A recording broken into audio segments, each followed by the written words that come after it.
So hello everyone, कैसे हैं आप सभी। उम्मीद करता हूँ आप सभी काफ़ी अच्छे होंगे और अच्छे से स्टडी कर रहे होंगे। स्वागत है आप लोगों का एक नई वीडियो में, जिसमें हम लोग डिस्कस करने वाले हैं थ्रस्ट एंड डिप्रेशन के बारे में।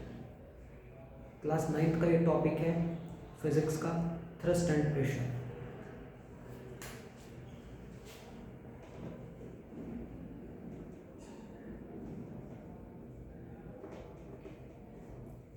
सबसे पहले हम लोग डिस्कस करेंगे थ्रस्ट के बारे में कि थ्रस्ट क्या होता है। इससे पहले कि मैं आपको थ्रस्ट के बारे में बताऊं, हम अपनी डेली दिनचर्या के बारे में थोड़ा सा डिस्कस कर लेते हैं और ये देखने का और इमेजिन करने का प्रयास करते हैं। कहीं ना कहीं हमने देखा भी होगा कि जब भी हम थर्माकोल पे, अपने स्कूल में थर्माकोल पे जब कोई चार्ट पेपर चिपकाते हैं तो कुछ यूं करके चिपकाते हैं। जब हम ये मान लीजिए आपका कोई थर्माकोल है और मैं इसके ऊपर कोई चार्ट चिपकाने वाला हूँ, तो अगर मैं उस पर चार्ट को चिपकाने वाला हूँ ना, टांगने वाला हूँ, तो मैं कील दूंगा इस तरीके से, छोटी सी कील होगी और मैं उसको यूं करके दबा दूंगा। यहाँ पे इस कॉर्नर पे भी यूं करके दबा दूंगा, वो आराम से बैलेंस हो जाएगा चार्ट। एक और एग्जाम्पल के बारे में मैं आपको बताने का प्रयास करूंगा कि रेगिस्तान में जो डिजर्ट होता है, रेत होता है, और अगर हम वहाँ पे खड़े हो जाएं या चले जाएं या वहाँ पे ऐसे एकदम सीधे खड़े हो जाएं, तो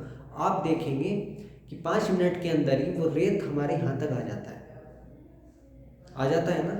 हम धीरे धीरे धीरे धीरे नीचे नीचे नीचे नीचे की ओर क्या होने लगते हैं, बैठने लगते हैं ना, या बोल सकते हैं कि नीचे की ओर धंसने लगते हैं, वो रेत ऊपर आता जाता है। तो ऐसा क्यों होता है?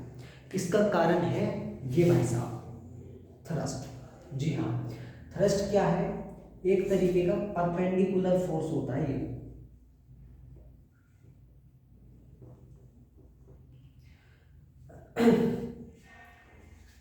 किसी भी सरफेस पर ऑब्जेक्ट को जब आप परपेंडिकुलरली फोर्स लगाते हैं, उस पर परपेंडिकुलरली फोर्स लगाते हैं, तो उसको बोलते हैं हम लोग थ्रस्ट।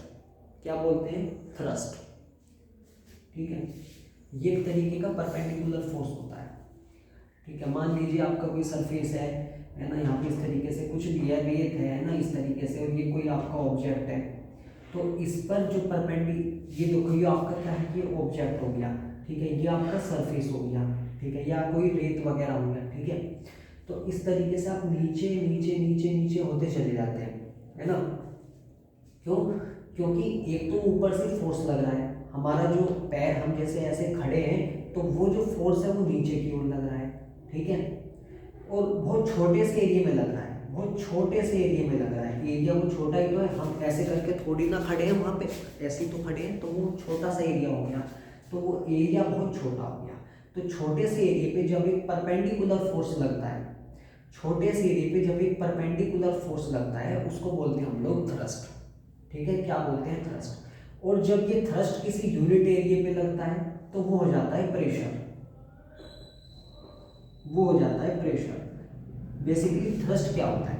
थ्रस्ट एक जो है, किसी भी सरफेस पर जब कोई ऑब्जेक्ट पर परपेंडिकुलर फोर्स लगे, उसको बोलेंगे थ्रस्ट, और किसी पर्टिकुलर एरिया पे जो थ्रस्ट लगेगा, उसको बोलेंगे प्रेशर। कंफ्यूजन मत रखिएगा इस बात का। ठीक है, और क्या इसकी यूनिट के बारे में बात कर लें हम लोग, इसकी यूनिट के बारे में बात कर लें हम लोग, तो इसकी यूनिट होती है प्रेशर की।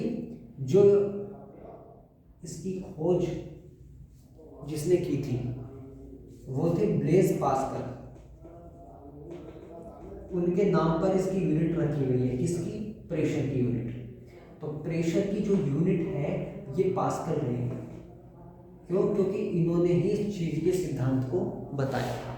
ठीक है, तो प्रेशर की जिन्होंने खोज की वही इसकी वो हो जाएगी, उन्हीं के नाम पे इसकी यूनिट रख दी जाएगी। तो ये आपका जो फिजिक्स का लेक्चर था, छोटा सा ही लेक्चर था, समाप्त होता है। जो अहम बातें थी वो मैंने आपको बता दी, प्रेशर के बारे में और थ्रस्ट के बारे में।